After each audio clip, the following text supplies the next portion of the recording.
Essa aqui é a avó querida, é minha mãe.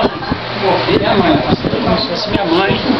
Que eu não gosto de falar, é assim porque se funciona. Você é minha mãe de sangue biológico, né? Essa aqui é a mãe espiritual falando, né?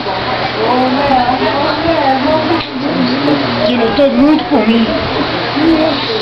Através das orações dela, muitas vezes Jesus me tirou das mãos de Satanás. Porque o Senhor me revelou isso. Através da oração dela.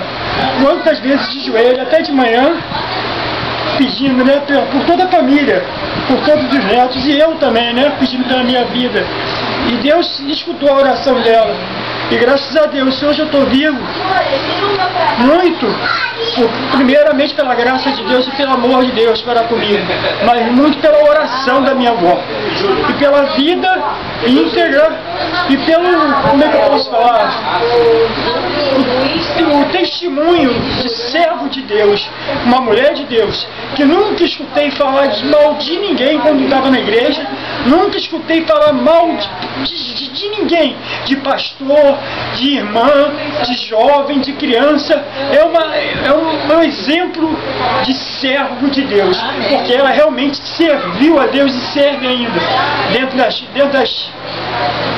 limitações dela. Ela serve a Deus porque ela serve com amor. Ela tinha amor e se ia para a casa do Senhor, para a casa de Jesus e falava assim.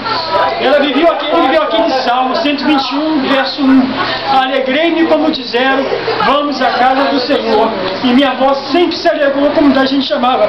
Vó, vamos à casa de Deus. Os parabéns. Quando eu abri a Bíblia hoje para tirar o meu versículo, 121. olha, quando eu abri a Bíblia, Alegrei-me como disseram, vamos à casa.